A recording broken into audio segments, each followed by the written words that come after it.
Folks, Black Star Network is here.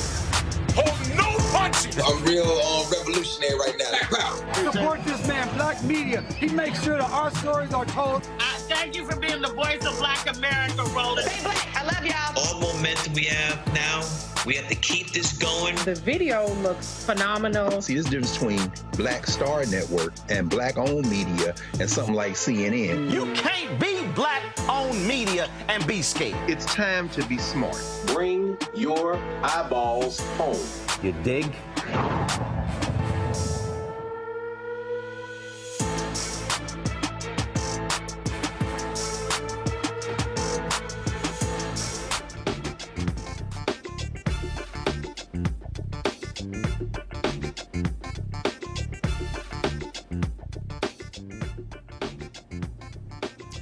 Hey folks, today is Friday, August 2nd, 2024. Coming up on Roland Unfiltered, streaming live on the Black Star Network. Voting rights continue to be attacked in this country. Now the Fifth Circuit has issued a ruling that could further hurt the Voting Rights Act. We will explain. Also on today's show, yesterday I was in Houston for the funeral of Congresswoman Sheila Jackson Lee. I will show you some of the great eulogies that were paid to her, including Hillary Clinton, former President Bill Clinton, Vice President Kamala Harris, and many others. Also, history is made. Vice President Kamala Harris officially is the Democratic nominee for president. A virtual roll call took place today. We'll discuss that as well. Also, folks, the president of NABJ told Axios that Donald Trump, the reason he was late, had nothing to do with the microphones. It was because he objected to live fact-checking. Why did the president tell us that on Wednesday? We'll talk about that as well.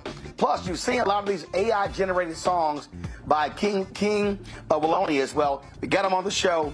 Folks, some of these songs are absolutely fantastic. We're going to talk about it right here on the show. It's time to bring the funk. I'm Roland Martin Unfiltered on the Black Star Network. Let's go.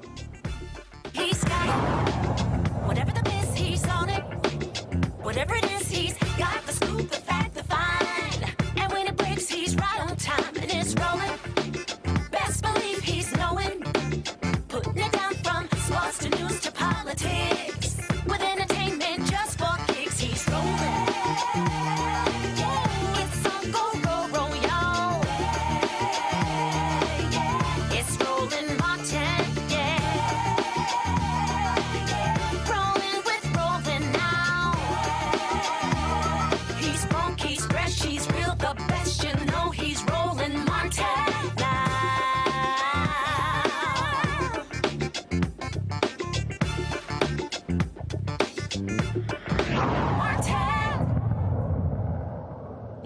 No Valencia. No.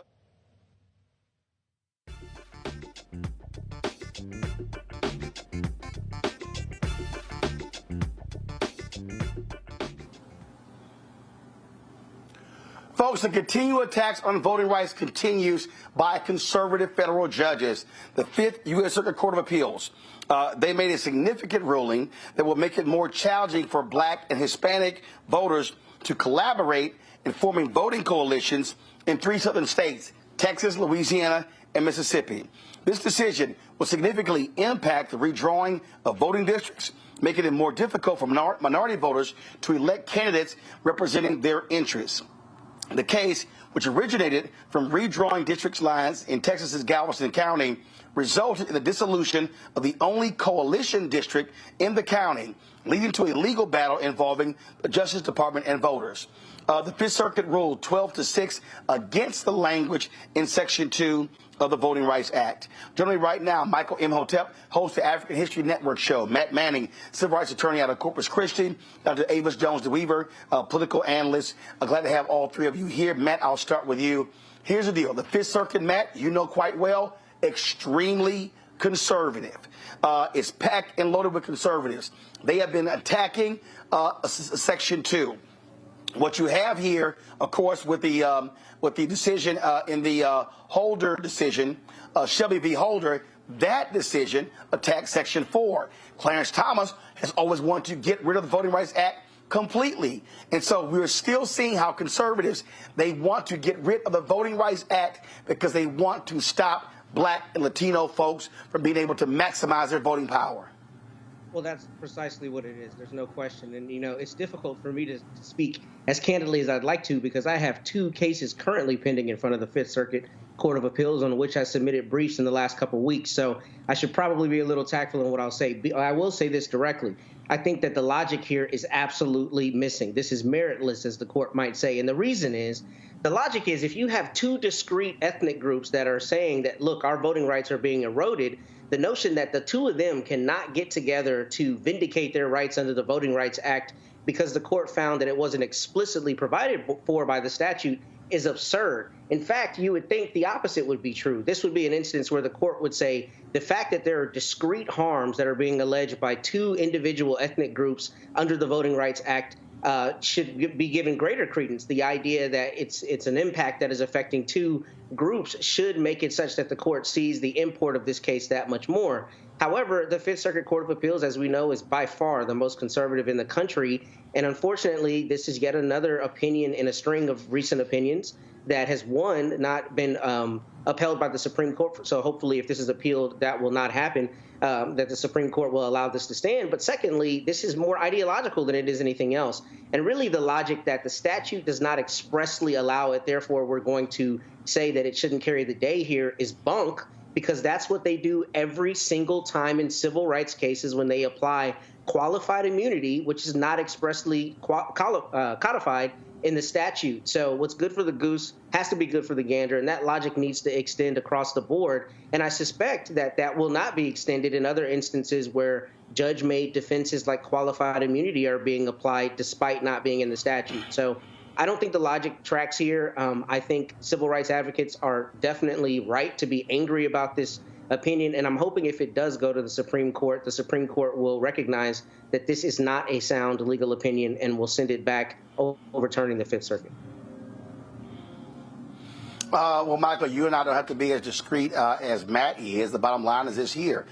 These conservative federal judges are not following the law. They're legislating from the bench. They're pushing an ideological position, and that's what boils down to. They have been angry that black voters, when you look at the numbers, turn out at a higher rate in 2008 for President Barack Obama than any other time in history. And what we have seen since the election of Obama in 2008, we've seen a constant and vicious attack on voting rights in this country. This is the agenda of the Republican Party. This is what I talked about in my book, White Fear. It's as simple as that. Yeah, and it's also part of Project 2025, okay, which is also attack on voting rights, attack on DEI. And you talk about Shelby County versus Holder, U.S. Supreme Court case 2013. And that was a backlash to 2012 when President Barack Obama was elected for a second term. And now, if I remember correctly, Roland, in 2012, percentage turnout for African Americans was 66.7%.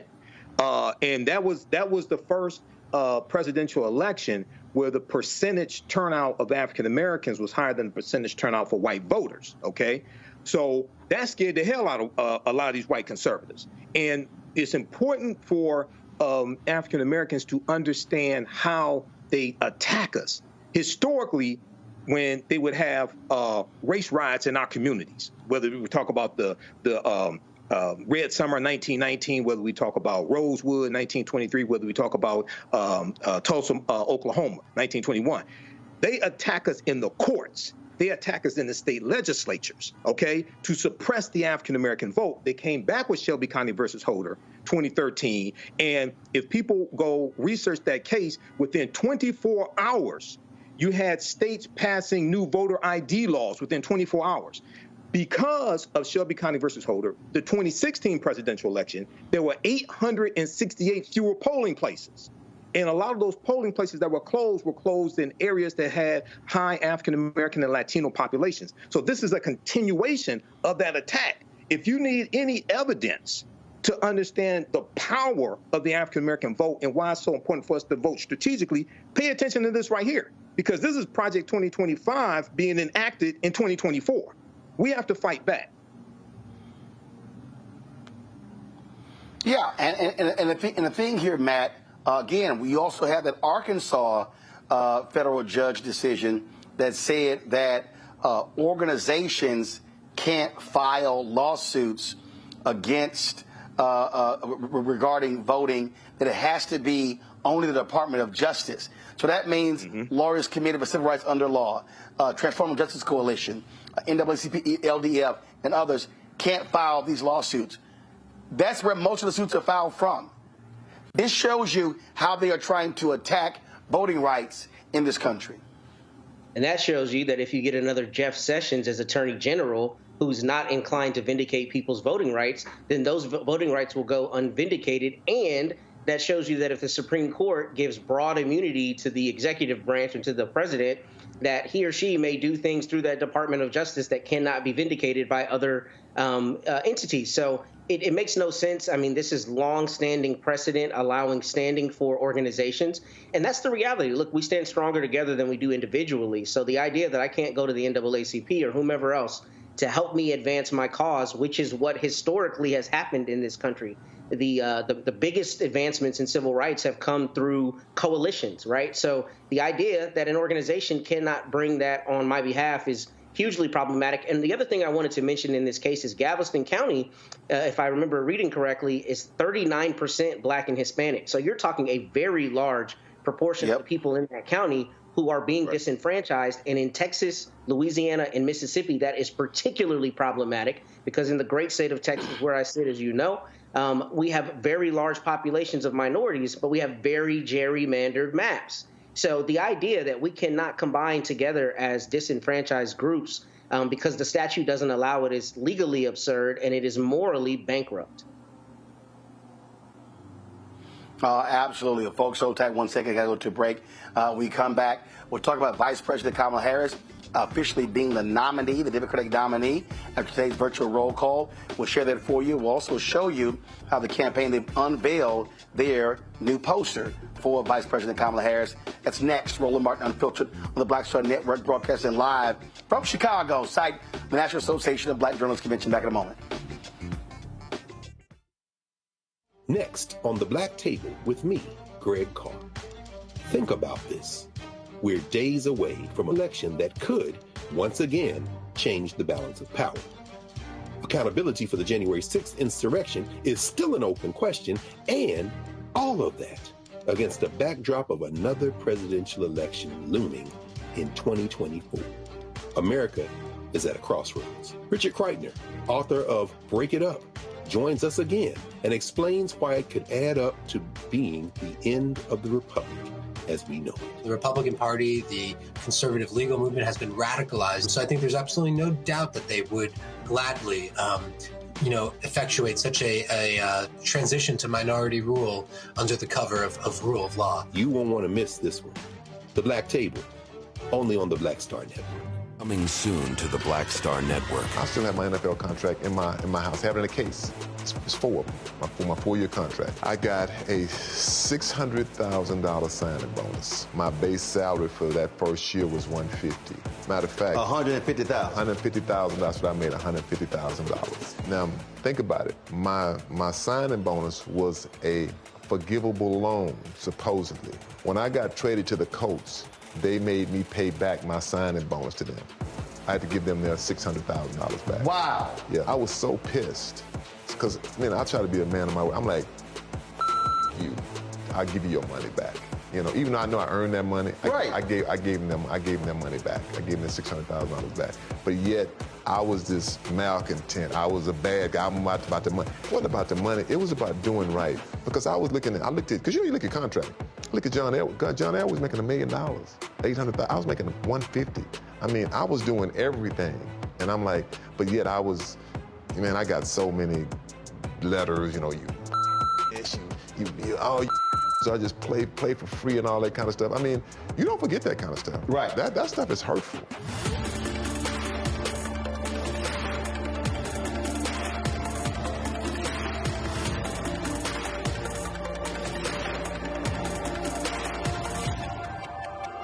What's up, Geek Today in the place to be. Got kicked out your mama's university, creator and executive producer of Fat Tuesdays, the air hip hop comedy. But right now I'm rolling with Roland Martin, unfiltered, uncut, unplugged, and undamn believable.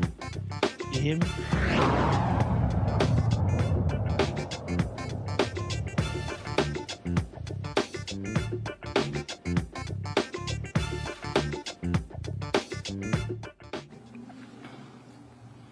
Folks, Vice President Kamala Harris has obtained enough delegates to be the Democratic nominee for president.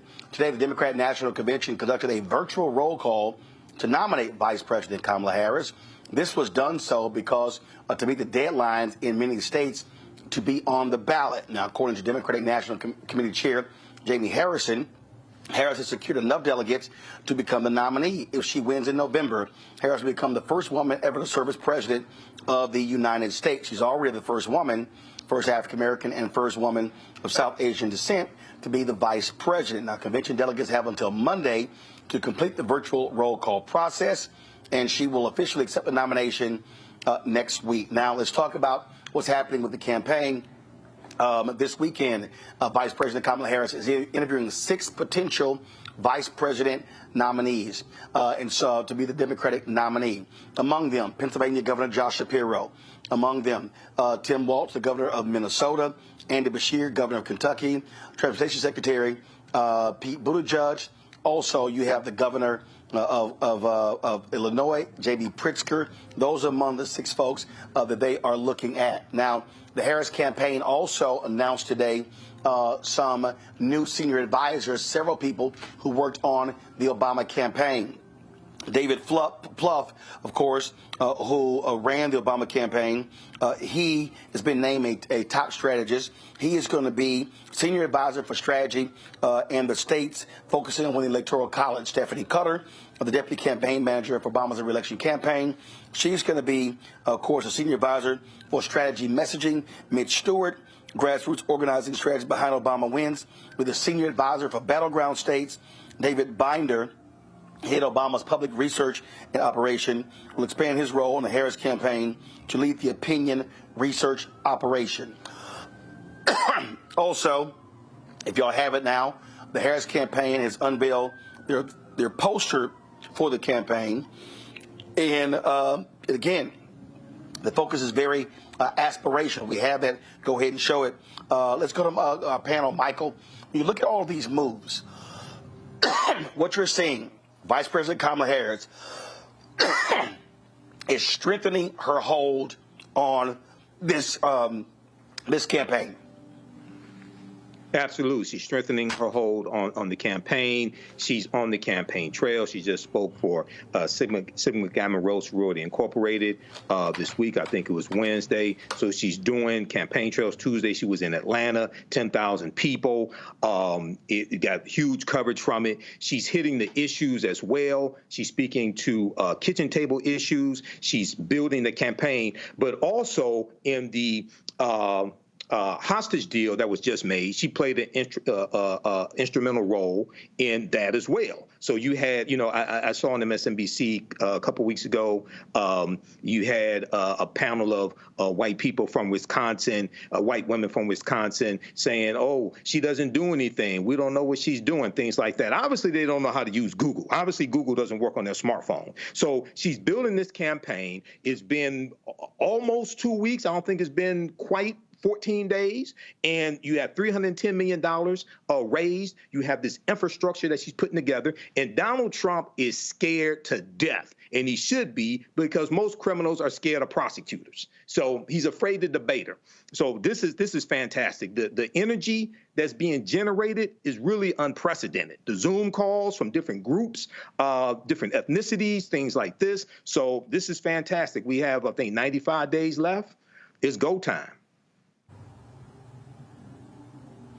Well, it absolutely is go time. And again, what you're seeing here play out, Matt, really is a very smart, focused effort with how they are driving this thing forward. They have not made any wrong moves in the last 2 weeks. You even have Karl Rove talking about how efficient they have been, and you're seeing the results in the polling data. Yeah, I can't speak, credibly to the polling data, having not seen it myself. But it's interesting that you say that, because that's what I've been feeling. I really feel like it is their game to lose at this point. I feel like Michael's 100% right. Trump is scared. I think that J.D. Vance pick is backfiring. I think they're finding more and more things where he's having to put his foot in his mouth. He is not helping engender people who are in the middle to come over to that side. So I think they're playing it smart. And I'm really glad you read that list of senior advisors, those are obviously very well seasoned people in presidential politics, and I think it's very smart for them to surround themselves with a team of people who have done this before, who know exactly how it needs to be implemented, and to play up on those strengths. Just the other day, I was talking to a local lawyer here in town, and his father, coincidentally, was a state senator over my area in Austin my whole life, and he's very, very, very big in politics, and he was just over the moon. He was talking about how he's getting 50 text messages a day. Everyone's so excited. The energy is just really like it never was, has not been for the last several months. So I think they're good to capitalize on that energy. And I don't know if you're transitioning to this in the next part of the segment, but I'd like to talk about what I think will happen with the VP pick, if I can do that, unless you want me to wait. I do want to wait on the VP pick. I want to cover several different things here. Michael, you mentioned earlier the role the vice president played in the hostage release. You've got these Republicans who, first of all, you have people like Congresswoman Nancy Mace, like, where's Biden? Where's Biden? Oh, my God, sick kid. Even idiotic Meghan McCain posted this nonsense. And then, of course, Biden comes out with this big announcement of securing the release of the Wall Street Journal reporter, as well as Paul Whelan, former Marine, in this multi-country prison swap.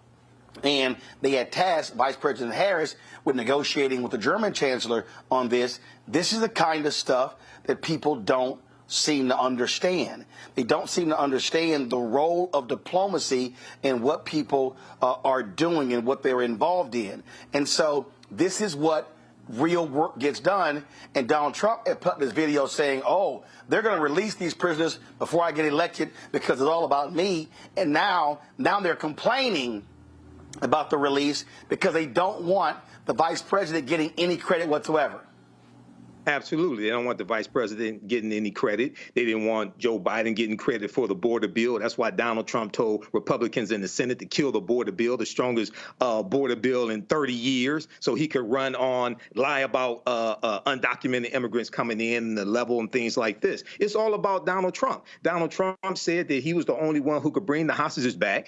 That was brought up. Also, he said he could bring the hostages back. He just said when the deal was made, he said he could bring the hostages back and not have to give up anything. That was brought up at the press conference that Biden had. Biden said, why didn't he do that when he was in office? Because Paul Whelan, who's from Michigan, where I live, Paul Whelan was abducted when Trump was in office. Trump didn't get Paul Whelan back. Okay, so Donald Trump is Putin's puppet once again. So we're seeing here you have two different styles. Really three different styles, because Vice President Kamala Harris as well.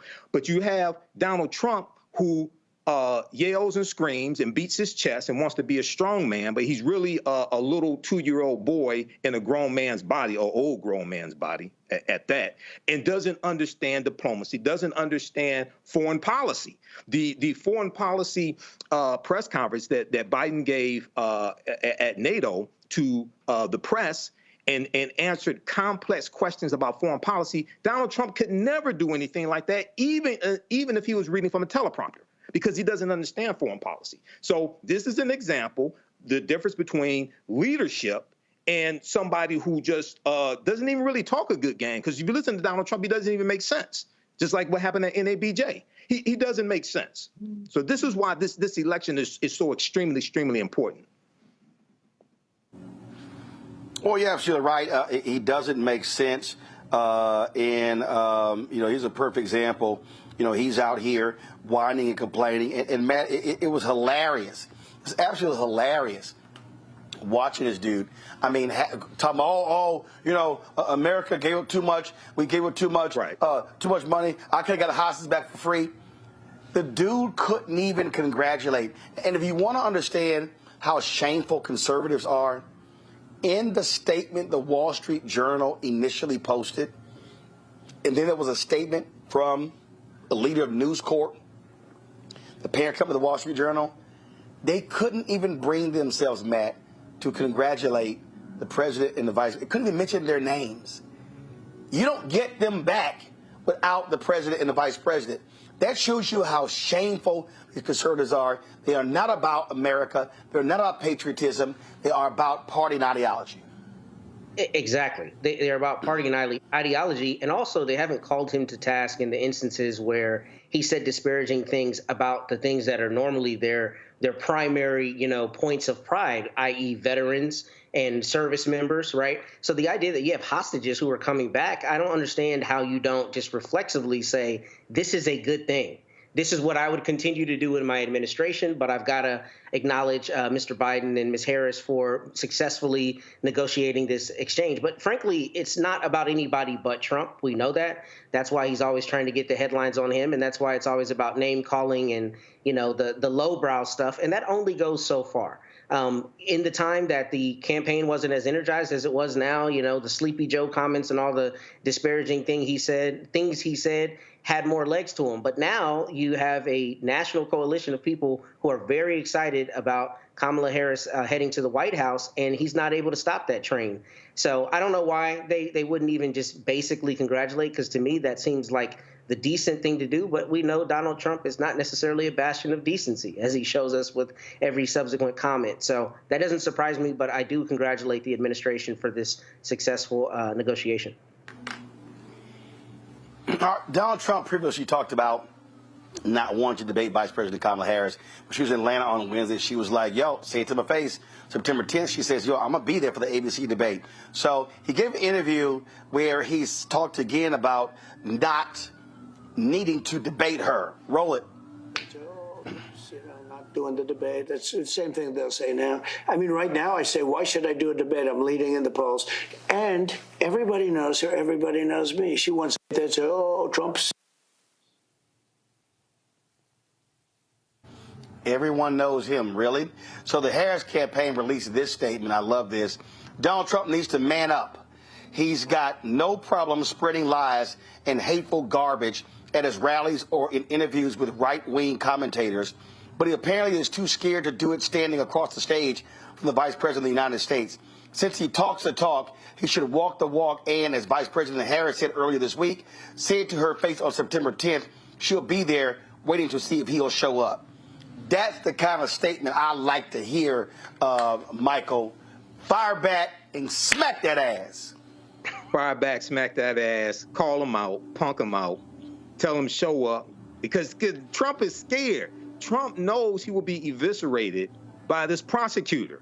Criminals are afraid of prosecutors. And what she should do on the debate stage, if he does show up, is bring up the fact he still hasn't released his taxes either. How mainstream media is not talking about that? I don't even understand that. In 2015, 2016, 2017, 2018, 2019, 2020, he still hasn't released his taxes. What type of criminal enterprise are you running, Donald? Oh, I'm sorry, you were found liable for committing fraud with your businesses in the state of New York, and you have to pay a $454 million fine. So this is playing out the way I thought it was, and Donald Trump is being, he's like the emperor that has no clothes, or he's like the Wizard in the Wizard of Oz. When they pulled back the curtain, they found it was a little midget manipulating technology to make himself look like he was much bigger and more omnipotent than he actually is. Yeah, so call him out on this. And if at the debate, are they going to have fact checking at this debate, Roland, September 10th? I can't remember. Are they going to have fact checking? Well, I hope they do a much better job than what Dana Bash and Jake Tapper did, because they did none. Absolutely, they did none. You got to have real time fact checking. But Vice President Kamala Harris is a real time fact checker herself. She's not going to let him roll over her. She's going to stop him in his tracks and fact check him and embarrass him as well. So that's going to be must see TV if he's man enough to show up. But I don't think he's man enough. And I don't think he's man enough to show up. I think he's a little punk. All right, let's talk about the vice president pick. Max, you want to say something about that? Let me first say, as a trial lawyer, he does not want to be on the other side of that stage. Right. Because I'm not good at a lot of things, but I'm good at closing arguments and cross-examining people. And as a prosecutor, that's exactly what she is going to do. And the problem is, as I've said on this show many times, a lot of people are going to make their assessment on who the appropriate person is based more on pageantry than policy. And he knows that he's not going to get the benefit of the sound bites and looking like he's the shark in the room when she is there and tears him up. So that's why he's not going to show up to debate. But here's my thought on the VP pick. I think the pick will be Shapiro. I think the campaign is going to determine that the electoral votes from Pennsylvania are just too important to pass up. He is very good on TV and making the cases, and is a very well-liked governor. And Pennsylvania comprises both rural and urban areas. I think they're going to say that's a good microcosm of the country, and that he will be able to make the case across the United States.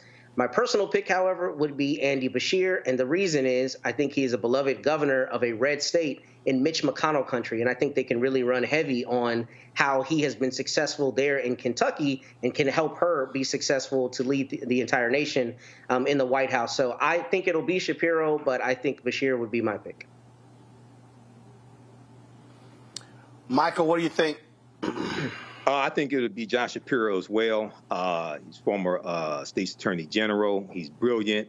He's younger as well. He brings an energy with him. He can prosecute the case against Donald Trump and J.D. Vance. J.D. Vance does not want to debate Josh Shapiro either. And just keep and for everybody who hasn't really been paying attention to this, the Trump Vance campaign already said that J.D. Vance was not going to debate Kamala Harris as well, okay, for the VP debate. So, and he does not want to debate Josh Shapiro either. So you do have, Tim Walz out of Minnesota. He would be maybe second or third pick. He's good, the governor. He's good. Andy Beshear out of Kentucky, I think, brings a different energy. But my number one pick would be Josh Shapiro. I think that's a winning ticket.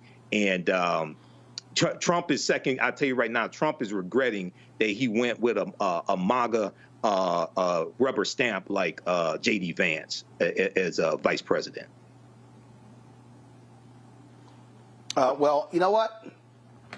I get it. A lot of people are talking about Josh Shapiro. I would not discount Kentucky Governor Andy Beshear or even Pete Buttigieg, because I think one of the reasons that they are being strongly considered is their ability to communicate. And the thing here is the vice president can't be everywhere. And so when you have strong communicators who can make the argument, going on television, doing lots of different media, I think that's what's critically important. And again, you've got some very interesting choices here. The sixth person I forgot to mention earlier was Arizona Senator Mark Kelly. I would say out of the six, in terms of communicators, I'm going to put Pritzker and Kelly at the bottom.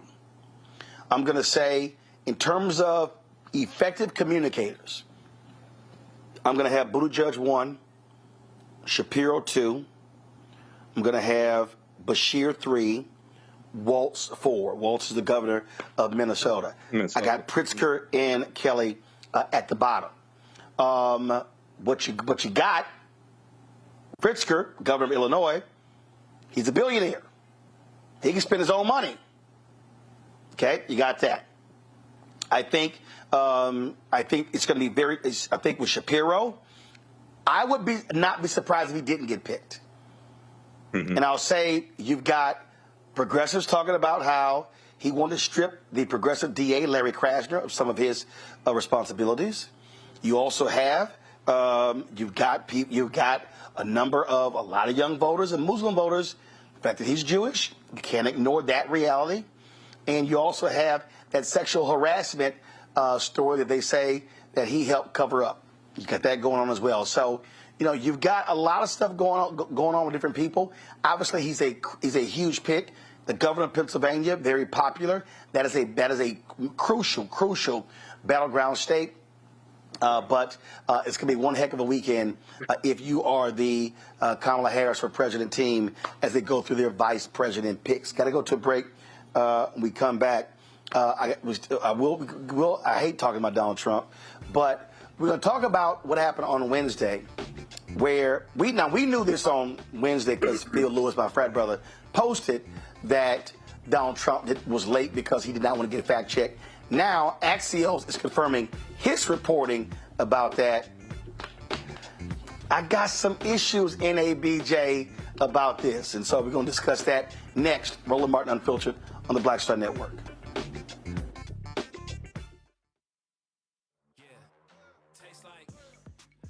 Curl Prep Natural Hair Solutions at curlprep.com. I'm in shock. For curls, locks, braids, twists, and even those wigs and extensions.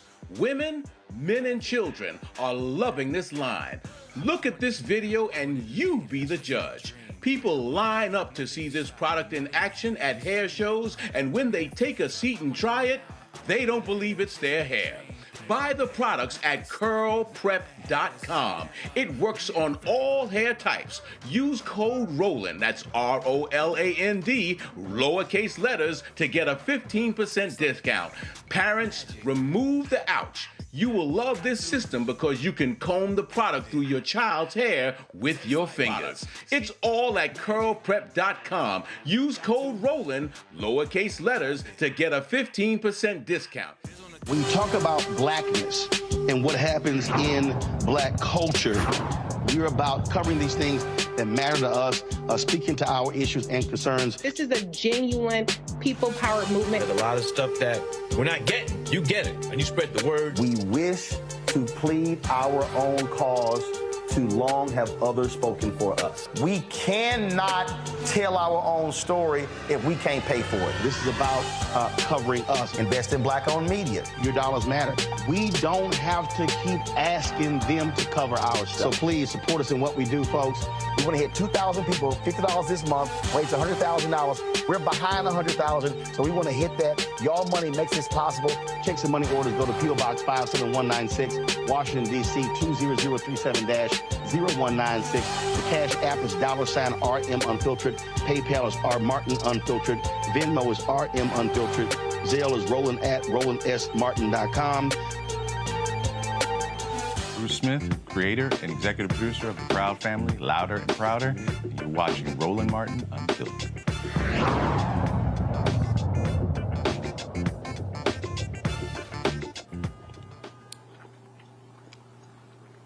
All right, folks, on Wednesday, when Donald Trump spoke at NABJ, he came out whining and complaining about the microphones not working. Y'all were late. Y'all had me waiting 35 minutes, and he was just whining. He was lying. Before it came out, my frat brother, Phil Lewis, showed a photo I just sent y'all. Phil and I took a photo today. I need to show him some love. Phil, this is the photo of Phil. Okay, so I want to show the brother some love. This is the tweet that he posted on Wednesday with regards to why the program was late. It was supposed to start at 12 noon, did not start. He said, I'm told that Trump is demanding that NABJ not do the live fact checking, and that's why the event hasn't started yet. Well, today, Axios reported this scoop that was the case. If y'all pull up their story. So they claim that backstage, the President Ken Lemon said that the mic issue was resolved quickly, that the Trump people did not want live fact-checking to take place. Lemon was preparing a statement to read as to why Trump basically was going to leave, and then Trump decided to walk out on stage. Lemon confirms this to Axios. Here's my problem. And I've had people come to me, Roland, bruh, do you have to be so hard on NABJ? Yes. Because I believe in transparency. In this case, I believe President Ken Lemon, and I like Ken, I voted for Ken. But in this case, he's failed NABJ. Donald Trump sat on that stage and lied. And they knew he was lying. So they allowed that lie to be stated and to be spread across the nation and the world. And so then you come back and tell Axios what really happened. You don't tell the membership. and tell Axios, I'm not going to let that man sit on stage and basically say, we dealing with CP time here. They 35 minutes late. They ain't got their stuff together. They so weak, they microphones didn't work. That was a lie, and NABJ President Ken Lemon knew it. And what he should have done, the moment Donald Trump lied, he should have said, 1 second, hand me the microphone. He should have said, Donald Trump, he could have called him Mr. Trump if he wanted to. I wouldn't call him Mr. President. He should have said, Donald Trump, as the president of this organization, I cannot allow you to lie to our members or lie to the assembled media or lie to the world. What you just said is a lie. The delay took place because you and your team did not want us to have live fact-checking of your appearance here. You are more than happy. We're more than happy to allow you to give your opinion. But if there's anything that's fake news, it's what you just said. And then he should have went back and sat down. That, for me, I got a problem with that, Matt. I got a problem when you let that man lie and embarrass your organization and you don't correct his ass in real time. Yeah, I think you've stated it perfectly. I don't know that I have too much to add beyond, I would say that I think we see that often, not even just in the NABJ context, but there is a deference and a diplomacy, a diplomaticness, if you will, paid to blatant dishonesty. And rather than allowing him to say it and then on the back end trying to triage it, you got to cut it off at the pass, like you were saying. Take the mic and say, no, that's not true, particularly when, as he is wont to do, you're playing on racial stereotypes. I mean, as you were saying, it's exactly what I was thinking.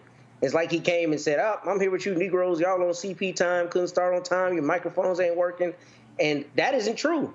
What's true is you didn't want to be exposed to the live fact checking and you stalled this starting.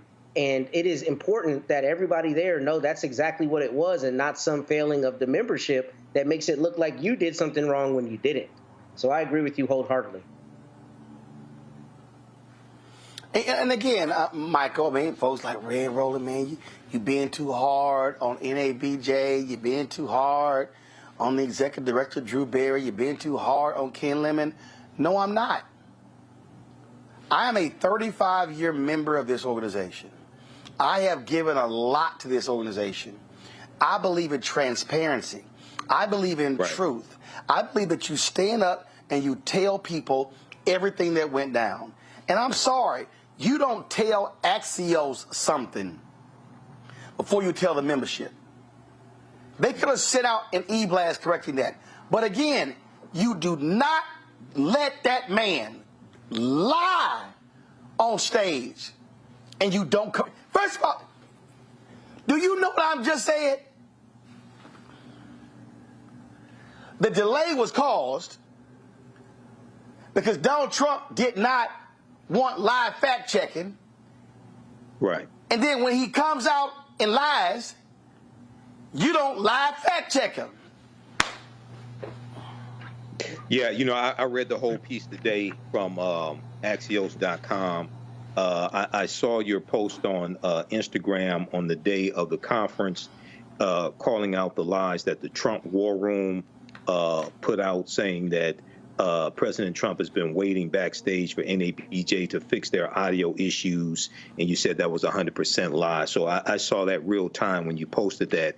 And on page 2 of the piece from Axios.com, Ken Lemon says Trump's team eventually asked NABJ not to post the fact-checking on its social media platforms or allow the moderator to disclose that there would be fact-checking. So there comes a point where you have to show some integrity. And I know Ken Lemon was saying, okay, there were 2,000 people there. They started lining up for 3 hours. But sometimes you just have to say, you know what? It's better that he doesn't take the stage, because not only did he lie, but he continued to attack African-American female journalists like Rachel Scott, who were just doing their job. Rachel Scott of ABC News, just doing their job and holding him accountable because he really didn't want to answer the questions, just like he didn't want to answer the questions in the June 27th debate. So sometimes it's better not to let somebody like that take the stage. But what Donald Trump wanted is he wanted clips that they could play on Fox News to show him engaging with African Americans. And then they say, oh, they were hostile to him except for Harris Faulkner, who's a token at Fox News. Let's just be honest. OK, she didn't ask any really hard pressing questions. I think the last question was about Project 2025, something like that. So this is really problematic. And I think, I'm not a member of NABJ. I have been to an event, a conference or screening of a movie with Spike Lee a few years ago here in Detroit. They got played with this. This is like really embarrassing. And it's caused a rift in NABJ also. Yeah, I mean, and again, my problem is you let the man lie. Yes. And you didn't correct him. And that to me, you got see, here's the whole deal, Matt, and I think this is the problem. You got a lot of mainstream journalists, they don't want to, no, we can't be confrontational. We can't feel as if, you got Harris Faulkner, her trifling ass. Pope said yesterday that she felt that Rachel Scott, her opening question was too aggressive and didn't say, glad to have you here, and good afternoon, Mr. Trump, and didn't say, sorry about the assassination attempt 18 days ago, and on and on and on. That ain't her job. They started late. They had finite time. Rachel got right to the questions. That's what you're supposed to do. But I'm just sitting here, I'm like, yo, like these black journalists and other journalists have got to stop this deferential bullshit when you dealing with a bullshit artist. And that's my problem. They want to sit here, no, we can't do that because it's going to look like, we're biased. No. When a person lies, like when they come on this show, if you want to give your opinion, give your opinion. But if your ass lie, I'm going to shut the lie down, set the truth, and then say, go ahead and finish. But I don't understand allowing the lie to stand, and you don't say nothing, even after the thing was over, and he walked off. Man, come on, dog. Man, go ahead. Again, you said it all. Here's the thing. First, no. I want you to get your thoughts on. I want to get your thoughts on. I think too many of these mainstream journalists are being deferential to him and not wanting to push, not wanting to aggressively question. It's just, no, he's a Republican nominee, so, what to do these things. You ain't dealing with a normal-ass person. No. Right, I'll take it a step further. I don't think they're just being deferential. I think sometimes they're afraid. And I don't understand why. Because this is a guy who's, all hat and no, I can't remember the idiom. But in any event, all hat, no cattle. I know, all hat, no cattle. Here's the thing. It's all fluff. It's all hot air. So when he gets pressed on it, he's going to fold like a house of cards. And I don't understand why journalists are not harder hitting on him, especially because, correct me if I'm wrong, but journalistic ethics require that, right? You got to get to the truth. You can't disseminate things are dishonest. So especially in a situation like this, because it's always about him and it's always about sound bites and it's always about creating certain impressions. So I don't understand why they didn't take the opportunity to plant the flag here and literally say, we're not going to have this unless you submit to live fact checking and go out on stage and say, Mr. Trump, however you want to refer to him, does not want to engage in the fact-checking. That is something that we are requiring for this event to go on, so it's not going to go on. Because then you have the credibility of saying we're doing it the right way and we're not going to allow him to come out and lie, and we're not going to give him deference and a stage on which to do that. And that, to me, seems to be like the quintessential journalistic ethic that you're required to use. So I don't understand why they did not push him harder here, and why journalists across the board allow him to lie and don't just cut it off at the pass in every instance where they know it's happening. And Michael, I am so sick of that trifling. For her to sit. You breaking up, Roland. How?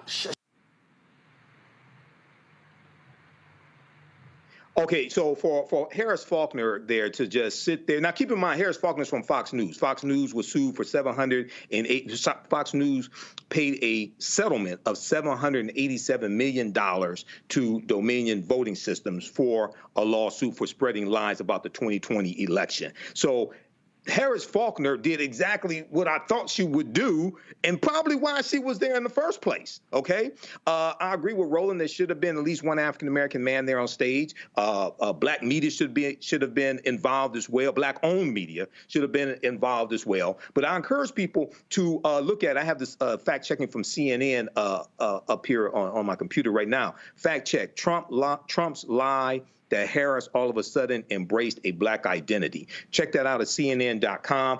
Not only does he continue to attack African-American female journalists especially, but then he goes and lies on Vice President Kamala Harris in front of a room full of African-Americans. So, we have to be more responsible, I think, when it comes to who we put on stage, who we allow to go on stage in front of African Americans, especially if they don't agree to being fact checked. Sometimes it's better to just walk away. What are your thoughts on that, Matt?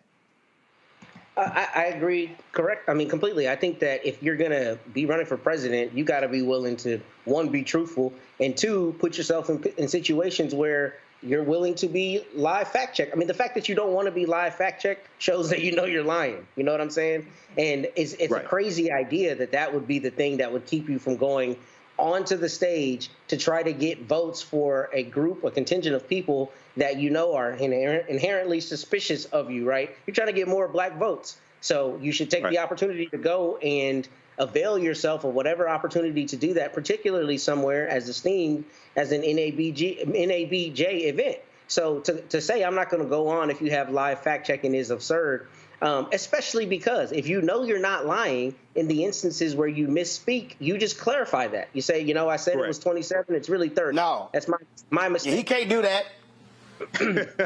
he can't do that because he's a liar. But again, see, Rachel Scott has been a professional. She didn't question them lame-ass questions that Harris Faulkner down there asked.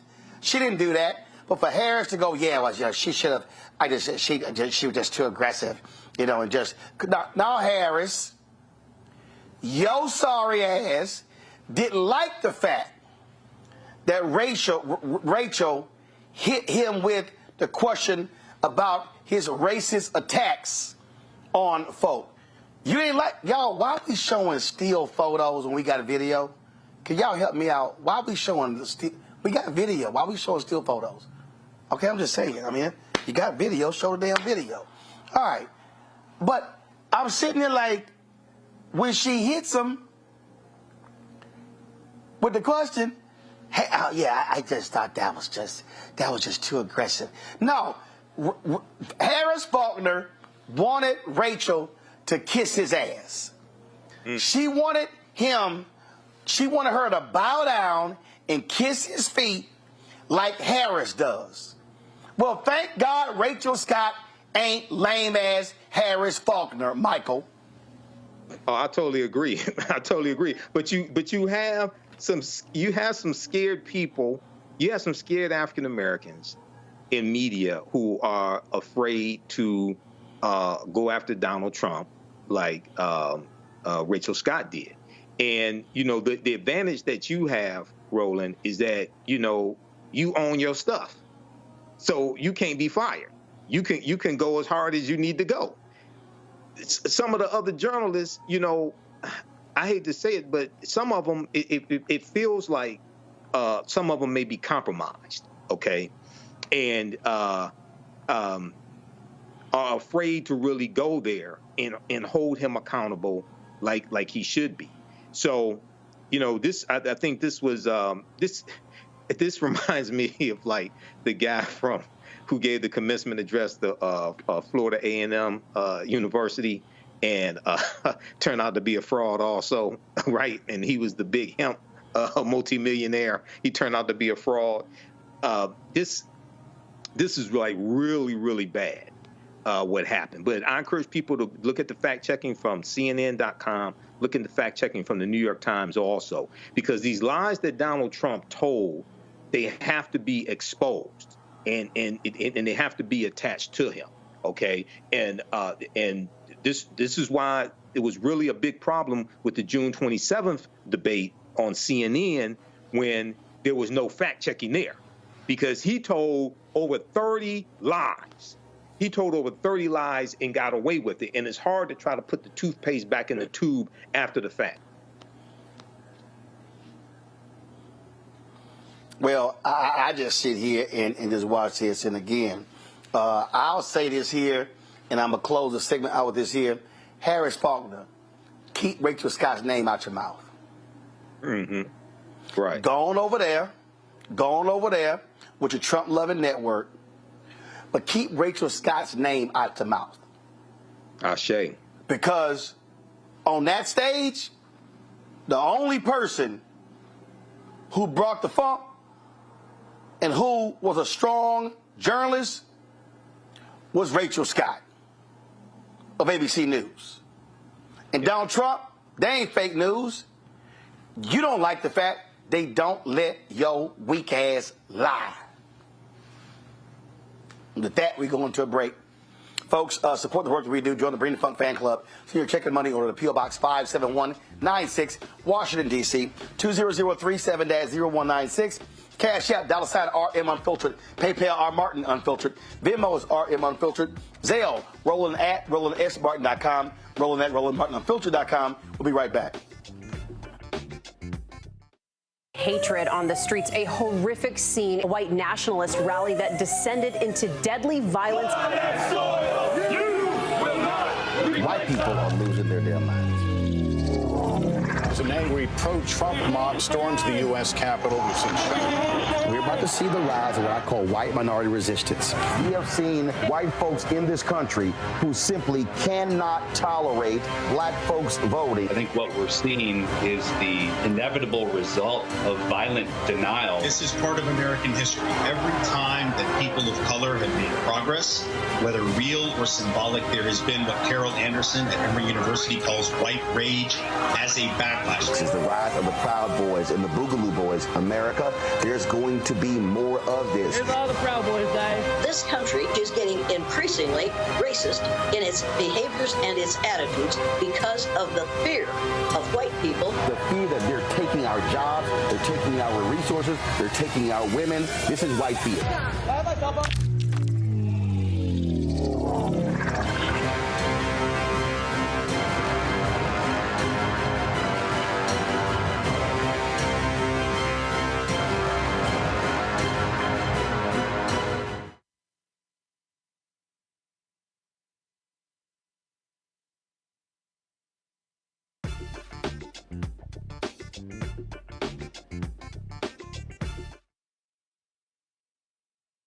Me, Sherry Shepard, and you know what you're watching, Roland Martin Unfiltered.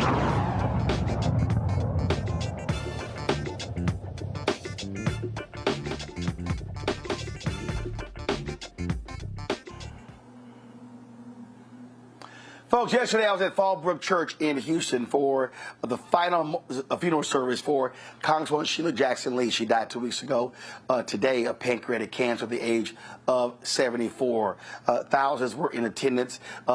Nearly every member of the Congressional Black Caucus was there. Former House Speaker Nancy Pelosi, Minority Leader Hakeem Jeffries was there. Reverend Al Sharpton, also Ben Crump. You had Reverend Jesse Jackson Sr., Stevie Wonder, so many folks who were there at the funeral as well. And so there were funny stories. There were just humorous stories. One of the funny stories was when Singer Donnie McClurkin talked about when he came to town. Sheila Jackson Lee brought him there. Check this out. I'm not going to talk, but I will say this. I was with Congresswoman in April, and whenever she would call, I would jump through the hoop, and because there was no saying no to her. And when I came in, I was supposed to sing for the Gospel Music Museum at 3 p.m. She picked me up at 11 a.m. And she said, well, before we go there, I just want to stop by someplace. We went to somebody's funeral. And I'm sitting at a funeral with somebody, I don't know them. And as she finished talking, she said, I've got my friend here, Pastor Donnie McClurkin, he's going to sing for you.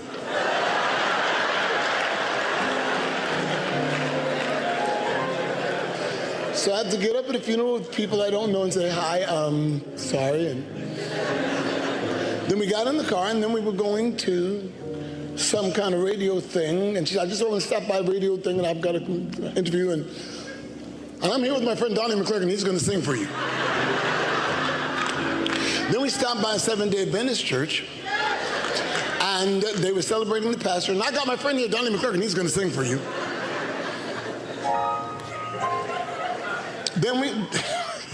Then we went all the way out to some place where there were a long way. It's like Gunsmoke Town, and there were a lot of other ethnicities there, and they gathered around her, and she's talking to them and says, and this is my friend Donnie McClurkin, he's going to sing for you. And I'd sang 5 times. Then we went and we stopped by an appreciation banquet for Pastor Pender, and I'd never been there before, and they had an artist there to sing, and she said, this is my friend Donnie McClurkin, he's going to sing for you. Then we went to the museum, the service for the museum, and I sang there, and then when we went to the reception, I think I'm going to eat because we hadn't eaten all day. And while I'm sitting there eating, and Donnie McClurkin's going to sing for us. And by the time I got back to the hotel at 12 midnight,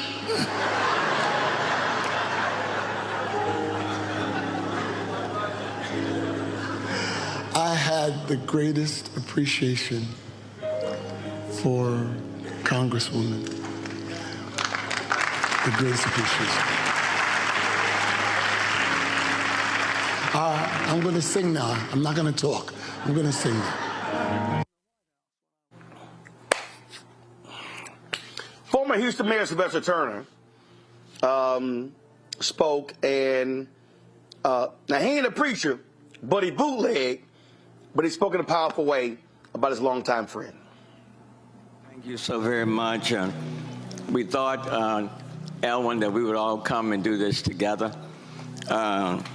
To the special dignitaries, Elwin, let me just say that it takes a special man to be married to Sheila Jackson Lee.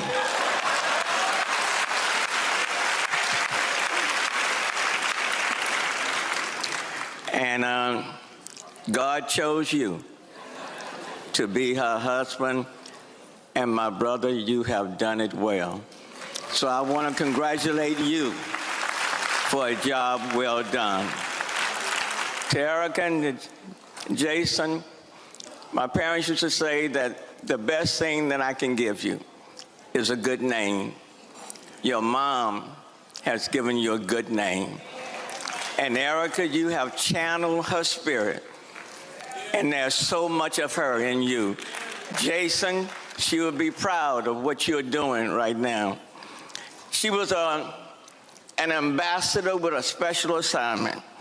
From the local perspective, I want to thank her for standing by North Forest when they were trying to shut North Forest Independent School District down. For the church in Acres Home, Cliffdale, small church, needed a contractor, didn't have the money. She found the contractor. She made the repairs at no cost to the members of that church. Thank you. To Cheryl Ropolo, who doesn't even live in the 18th Congressional District. Her daddy needed medical care. She reached out to Congresswoman Sheila Jackson Lee. She made the call, and her dad was with her for another 7 years. Cheryl Ropolo wants to say thank you. To the homeless man that was on the street, but because she came that person's way, that homeless man is now in his own apartment with the wraparound services. Sheila Jackson Lee, the homeless man, wants to say okay. To the many COVID drives she set up, working right alongside me and others, the thousands of people whose lives have been saved, want to say thank you. And in her final months, when her body was frail, when people needed food and water, Rodney, we were out there. She got out the truck, moving slowly. We said, Sheila, we'll do this. She said, no, brother, no, I'm here. And then when we finished that stop, we said, it's time to go home. She said, brother, I have one more stop to make. We went to a shelter. She got behind the line and served them food and stayed there until we said, that's enough. I'll close with this. Sheila wouldn't take no for an answer. But because she was an ambassador on a special assignment, there was one person she had to yield to.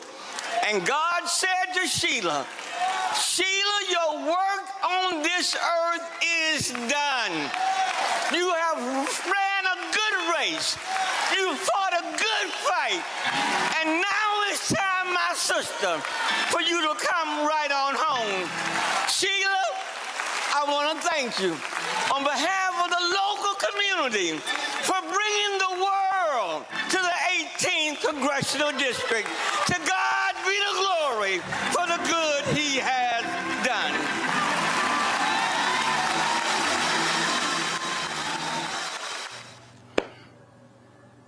Secretary Hillary Clinton talked about their more than 30-year friendship with Congresswoman Sheila Jackson Lee. And all who are here with us could tell you even more stories about how fearless and tireless she was, stepping up for education, for women's rights and civil rights and voting rights, how she stood strong for health care and comprehensive immigration reform, criminal justice reform. She spent years working to make Juneteenth a federal holiday to memorialize the end of slavery. I remember coming to Houston after Katrina with Bill and Sheila and a young senator who hitched a ride from Illinois, Barack Obama, because Sheila wanted to show us what the generosity of this great city was doing as it took in thousands and thousands of refugees from Louisiana after that horrific storm. She was so proud to represent the people of Houston. She was so proud to wear that cowboy hat. You know, as women in traditionally male halls of power, we found common cause and camaraderie. Here's one example that really sticks in my heart because it was something Sheila and I worked on for years together. When I was in the Senate and she was in the House, we got a call summoning both of us to come meet with Dr. Dorothy Height, Dr. C. Dolores Tucker, E. Faye Williams, and other iconic leaders from the National Congress of Black Women. They said it was time to have a statue of a black woman in the Capitol of the United States. And they knew who it should be, Sojourner Truth. Well, that sounded like an easy yes to Sheila and me. Sojourner Truth, an icon of American history, an abolitionist who had been born into slavery, an activist for the rights of slaves and freed blacks and women. She escaped to freedom with her infant daughter in 1826, and then she went to court to recover her son in 1828, becoming the first black woman to win such a case against a white man. Now, does that remind you of anybody? Sure reminded me of my friend Sheila.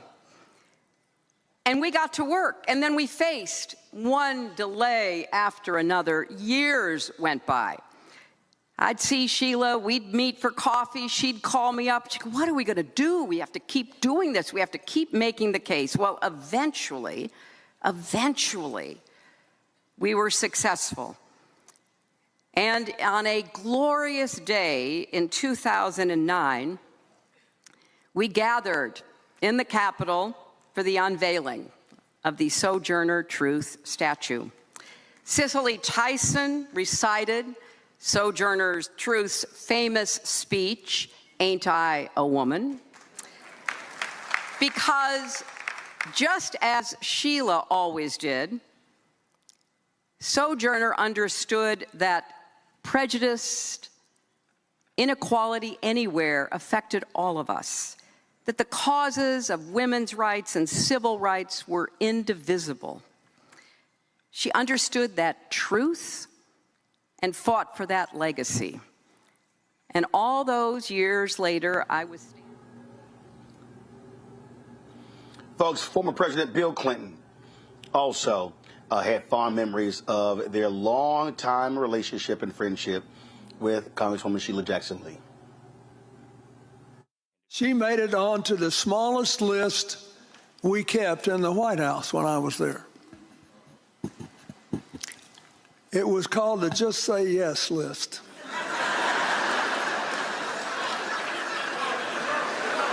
No, really.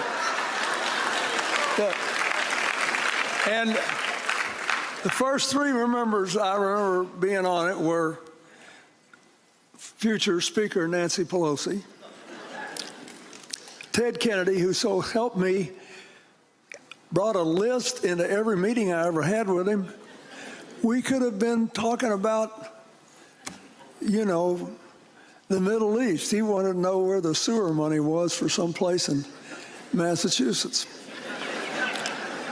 And Barbara Mikulski from Maryland, who was under 5 feet tall and was the champion boxer in terms of getting what she wanted. So pretty soon, Sheila made the list. She was the only freshman on the list, and the Just Say list meant this. Whatever it is they want, sooner or later you're going to do it. So you might as well save the taxpayers the time and money of hassling them over it. It was almost like a tiger had gotten control of your calf. You'd look down and you'd see this huge creature just eating in your leg. And finally, you realized you'd be free if you just took a deep breath and gave in. Whatever she wanted was always good. It was good for somebody. It was trying to help somebody. It was, you know, I thought it was great. We do all 30 years stuff, and there she is with President Biden still trying to make Juneteenth a holiday. Something especially important to Texans, as we all know. And through all those years, she did her job, and in the process became a real friend to Hillary and me. And you just heard what Hillary said. I remember when they were trying to run me out of town, Sheila Jackson Lee basically said, "Oh, I like my president all right, but I really love the Constitution, and I don't think I'm going to give it to you."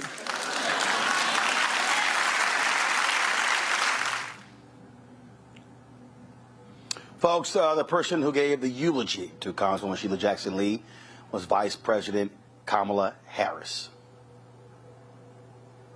Her heart. As a member of the United States Senate and the Congressional Black Caucus, I had the honor to work directly with Sheila on many issues over the years and to observe firsthand her leadership. And she truly was a force of nature. When it came to her constituents, there was no task too big or too small for the Congresswoman.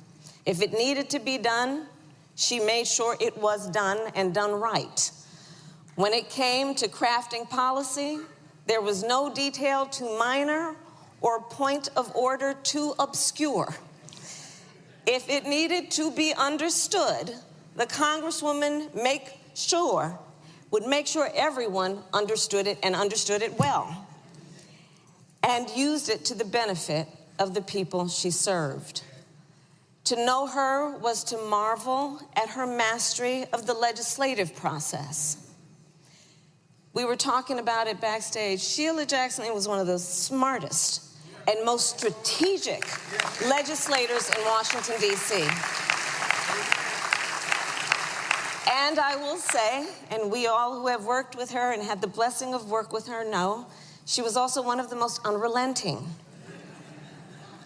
As those of us who were her colleagues can attest, there was never a trite or trivial conversation with Sheila Jackson Lee. Now, there were times, I will admit, if I saw her walking down the hall,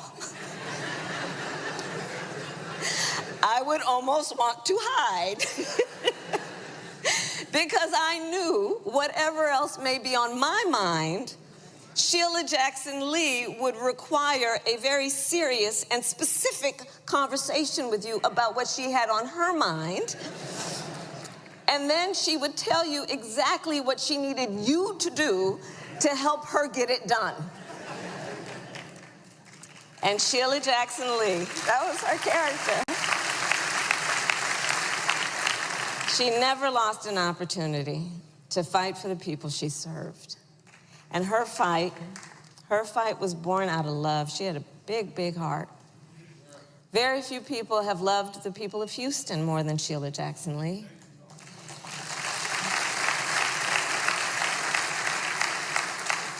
In the community, she was ubiquitous and omnipresent.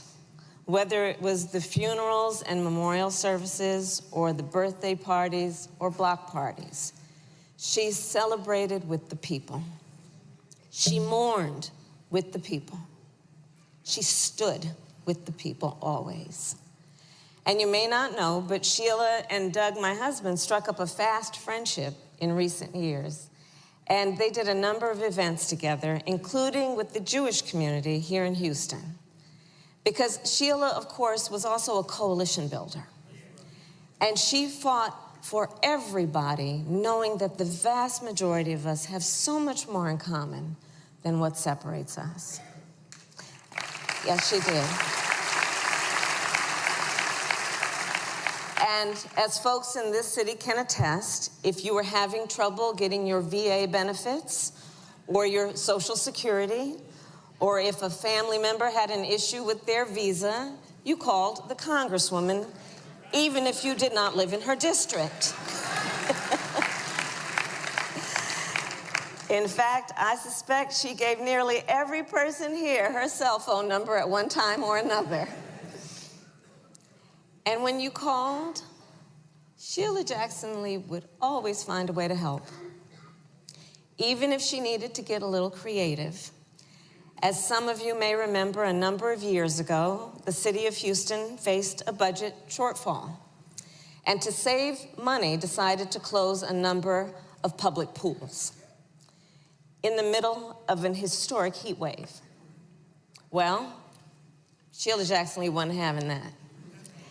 And so she called around, as the story goes, to business leaders across Houston and convinced them to donate more than $350,000, and those pools then stayed open all summer long.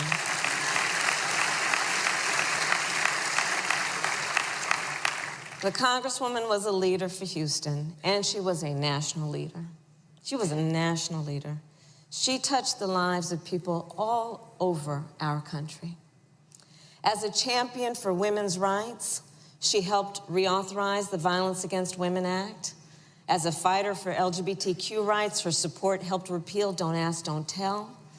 As a lifelong advocate for our nation's children, she founded the Congressional Children's Caucus. And as a leader who believed deep. Folks, one of the last speakers at the funeral yesterday of Sheila Jackson Lee was her son, Jason. My friend, Mayor Brandon Johnson, or my father, who's an amateur historian in the 3rd Ward. But I know enough to know a little bit of natural history. Human evolution is about one generation exceeding the next, running faster, jumping higher, innovating better. The course of human history is measured in that progress, each generation doing better than the last. Now, that increased capacity hasn't always been linear, but that is how we find ourselves today. And that process plays itself out within families. Parents wish their children to be greater than them. Children wish to inherit the assets from their parents and turn those investments into greater returns. But some of us, Congressman Jackson, know that that's not in the cards for us. And if I had any doubt, after today, it is clear. I will not be greater than the generation before me. And that's okay. Because the bar was set so high that even if I never get there, there is so much greatness I can achieve. People thank us for sharing our mother and our wife with the world. Quiet as it's kept, we didn't have a choice in the matter. But if I did, I would have consented, because I know what that gift has meant to the world.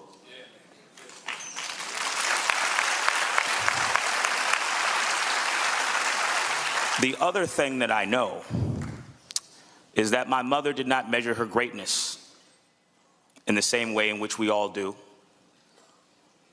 I know this because in her last days, she defied expectations. Her doctor, Dr. Wolf, one of the most renowned cancer doctors in the world, told us that he had seen no one in his practice who had lived as long as she did in the condition in which she lived.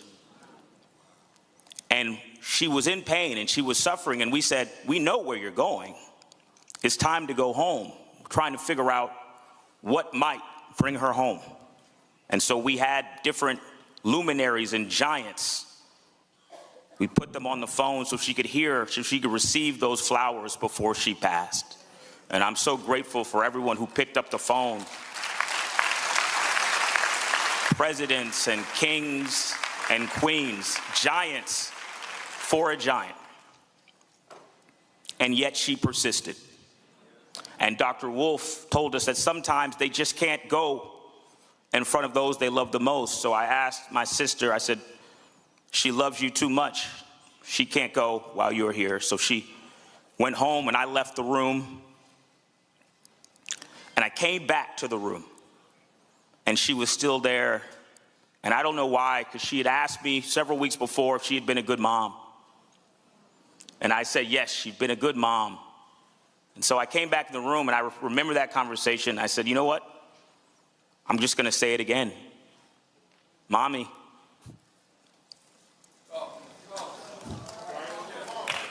You were a good mom.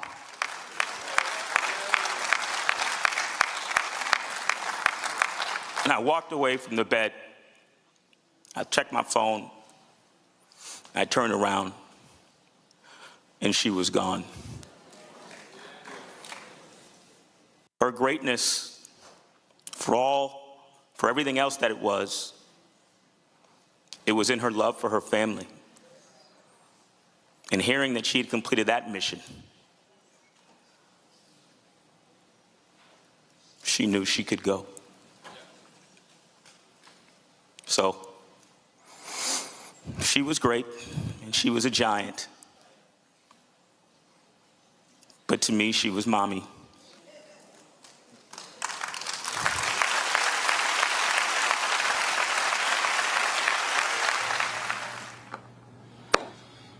Again, an amazing tribute. If you want to see all of that, we live stream it right here on the Black Star Network. So simply go to our YouTube channel, youtube.com/Roland S. Martin, or go to our Black Star Network app. We'll be right back. Roland Martin Unfiltered on the Black Star Network.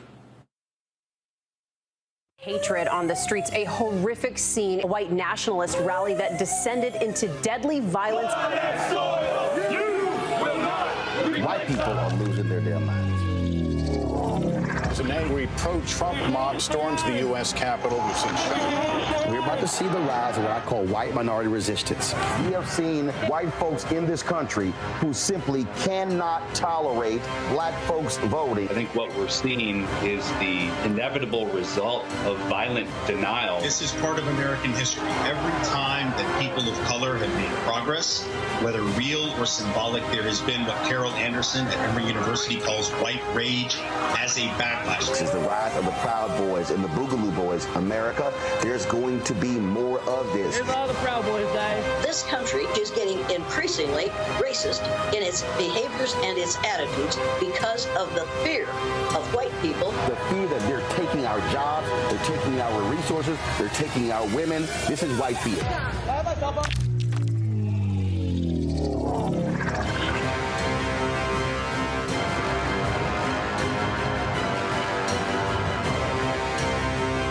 About blackness and what happens in black culture. We're about covering these things that matter to us, speaking to our issues and concerns. This is a genuine people-powered movement. There's a lot of stuff that we're not getting. You get it, and you spread the word. We wish to plead our own cause. Too long have others spoken for us. We cannot tell our own story if we can't pay for it. This is about covering us. Invest in black-owned media. Your dollars matter. We don't have to keep asking them to cover our stuff. So please support us in what we do, folks. We want to hit 2,000 people, $50 this month, raise $100,000. We're behind 100,000, so we want to hit that. Y'all money makes this possible. Checks and money orders go to P.O. Box 57196, Washington, D.C. 20037-0196. The Cash App is $RM Unfiltered. PayPal is R Martin Unfiltered. Venmo is RM Unfiltered. Zelle is Roland at RolandSMartin.com. Hello, I'm Paula J. Parker. Truly proud on the Proud Family. I am Tommy Davidson. I play Oscar on Proud Family, Louder and Proud. Hi, I'm Jo Marie Payton, voice of Sugar Mama on Disney's Louder and Prouder, Disney Plus. And I'm with Roland Martin on Unfiltered.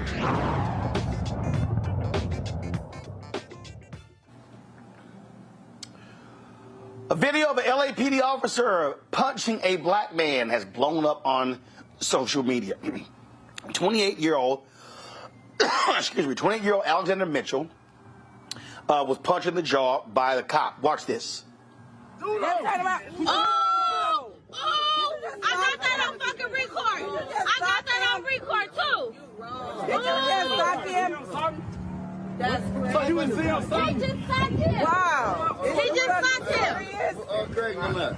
Just listen to these niggas, cause now you got you sue the shit out their ass. I'm finna sue. I got that shit. Listen to him. Here, go to the car. Call your Sue the shit out their ass. Now. Listen to everything they say now. He don't gotta sock him down. He don't gotta sock him down. For no reason. Watch this. Watch this. Relax. Y'all niggas weird. Yeah, he just socked him in the face. Wrong guy. So what I do? All right, so did the video show the punch there? Okay, roll it back. What did I do though? Oh! I got that on fucking record. I got that on record too. Did you just sock him? All right, so you saw there. Now, here's the deal. That started as always, a traffic stop. The cops pulled him over for heavily tinted windows. When he was asked to exit the car, he was handcuffed. You saw where he got struck. He was taken to the hospital for medical clearance and later arrested for obstructing and resisting arrest. LAPD issued this statement. The incident is under investigation, and the officer involved has been removed from field duties. His family and activists called for legal action against the unidentified officer, advocating for accountability and justice. Matt, you see that video there, and you see the black officer says nothing to the guy. But here's what I found to be weird there, Matt. Is it just me? And guys, roll the video. So you see the cop that punched him, he's trying to get him handcuffed or whatever. The brother, he's on the radio. It don't look like he's doing nothing to help. I mean, we're just sort of, and again, and the cop, again, punches him in the jaw, and it didn't look like that was a reason to punch him in the jaw. Matt, your thoughts? I spent 7 hours yesterday in a deposition on a police brutality case. And this would be a case where I would not have to take a deposition because they would be writing me a very fat check, because this is as legally indefensible as any such case I've seen. What officers often tell you is that they are able to use force or what's called, quote, compliance strikes when they're trying to get somebody to be compliant. But here, this is purely sadistic. That's all it is, because one hand is already behind his back. And even if they say he's, quote, resisting by using some force by not allowing them to affect the arrest, this is not the circumstance where it is remotely reasonable. This is a situation where, especially in the Ninth Circuit where California is, I don't suspect the Ninth Circuit will say this is a situation where he should get qualified immunity. This is purely sadistic, and they should say that any officer, objectively reasonable officer on the scene, would not think this is a circumstance where they could punch somebody. This isn't he's fighting for his safety, he's trying to protect somebody else, he's trying to save or protect his partner. This is purely malicious. And I think this LA is going to write this gentleman a fat check, as they should. And I'm really glad you mentioned something about the black officer, because the moment I saw this, it not only infuriated me that he punched him, it infuriated me that this other cop didn't do anything, didn't reprimand him, didn't stop him, didn't try to intervene. And there's actually another cause of action that I would bring, and it's called a bystander liability claim. And that's one where a police officer or a government actor sees another actor violating somebody's rights and doesn't intervene. And this is the textbook case for that, because he doesn't even address it. He just goes on trying to effect the arrest as though everything is normal. So I don't think LA has any kind of defense here. I think that they're going to do everything they can to compensate this man, or they should, because a jury's going to pop them, and they should. Michael, you see this video, and you're like, dude, you're trying to subdue him. Right. You hear them saying, calm down, calm down. I've seen other videos where, guys are going around. But here's what I don't understand. And again, I'm not a cop, so they're spinning the guy around and around. If you're trying to handcuff him, why don't you simply walk over to the car and lean him against the car? Now he can't keep just walking around.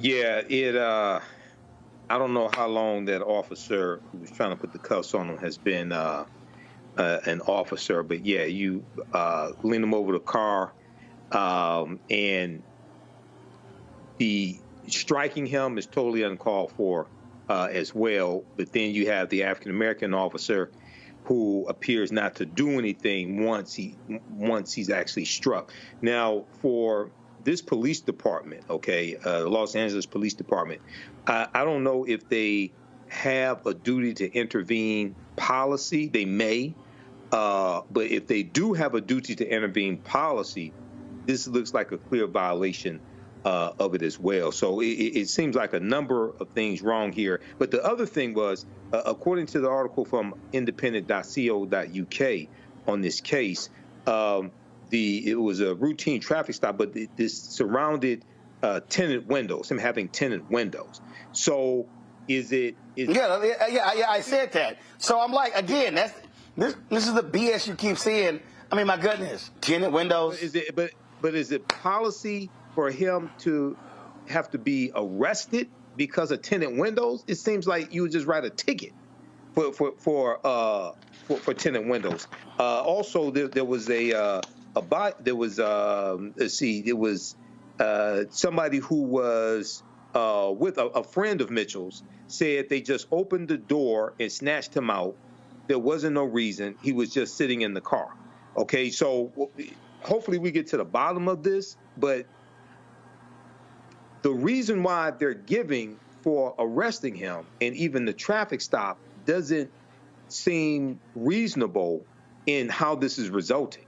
I mean, why wouldn't you just write a ticket for tinted windows or heavily tinted windows, as they claim? Well, again, and this is the thing we're always talking about, Matt. A lot of these cases, when these cops get in trouble, it's always a basic minor traffic stop.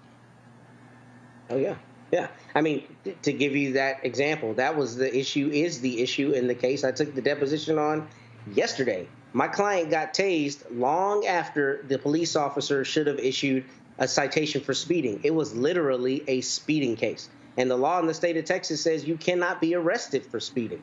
The officer can only detain you as long as it's necessary to issue you a citation. So Michael's thought is exactly right. I don't know the law in California, but with the routine traffic stop, it should have only taken a couple minutes for the officer to come up, cite him for the allegedly, too heavy tint or whatever, and release him on his way. But when you have courts routinely applying qualified immunity in absurd ways, including even in the Ninth Circuit, then you have officers who are emboldened to do things as brazen as punching somebody in the face. And this is not the circumstance where I think they'll have any kind of credible compliance strikes situation. Because what they almost always say is when somebody's resisting arrest, they're able to use force to get them to acquiesce to the arrest. But this is not that situation. This is you're having trouble putting handcuffs on him, but he's not, affirmatively trying to hurt anybody. And you punch him in the face because you're frustrated that you can't put the handcuffs on him, which makes this, to me, indefensible. I don't see there being a credible defense here at all.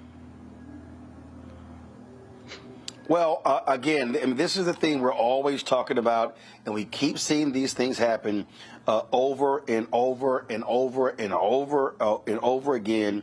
It just drives me crazy. And guess what? LAPD, taxpayers of Los Angeles, you're going to be writing a check. And I'll keep saying this. These things are never going to change until cops, if they start having to pay some stuff themselves, then their actions are going to be a hell of a lot different. I think that's just the bottom line. All right, y'all, that's it for us. Matt, Michael, I appreciate y'all being on today's show. Thank you so very much. Folks, I am here in Chicago, NABJ. It'll be quite a busy time. I'm going to see y'all Monday. I'm going to be live in Rhode Island. Jeffrey Osborne has a Celebrity Golf Classic, so I'm going to be live from there. So I appreciate y'all checking out the show. We've had an amazing week. It's been a busy week. We started in Detroit on Monday, Jalen Rose's golf tournament. Tuesday, covering the Sonia Massey rally here in Chicago. Wednesday, being here. Of course, had a guest host yesterday because I was attending Congresswoman Sheila Jackson Lee's funeral on Thursday. And so I appreciate all of y'all watching today. Fantastic week. Thanks for all the love. Hey, folks, support the work that we do. Look, we got some great plans. We want to be traveling across this country, doing some live shows in battleground states. Your financial support, I'm telling y'all, is so crucial. We got to, listen, we're behind in our annual raise. We're behind about $200,000. So if we can get 1,000 people to contribute this weekend, averaging $50 each, we can begin to cut into that. And so that's $4.19 a month, 13 cents a day. You get this show. Plus, you get 4 other shows on the Black Star Network. You get the live stuff that we cover, the live streams, all that sort of stuff. What we're doing, y'all, nobody else in Black-owned media is doing. Nobody. So please support our work. Go. Please give. Send your check and money order, P.O. Box 57196, Washington, D.C., 20037-0196. Cash App, $RM Unfiltered. PayPal, R Martin Unfiltered. Venmo is RM Unfiltered. Zelle, Roland at RolandSMartin.com. Roland at RolandMartinUnfiltered.com. Download the Black Star Network app. Apple phone, Android phone, Apple TV, Android TV, Roku, Amazon Fire TV, Xbox One, Samsung Smart TV. Be sure to get a copy of my book, White Fear, How the Browning of America is Making White Folks Lose Their Minds. Available bookstores nationwide. Every Friday, we close the show out by thanking all of our donors. We'll do that right now. I will see y'all on Monday. Have a fabulous weekend. Holla!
us.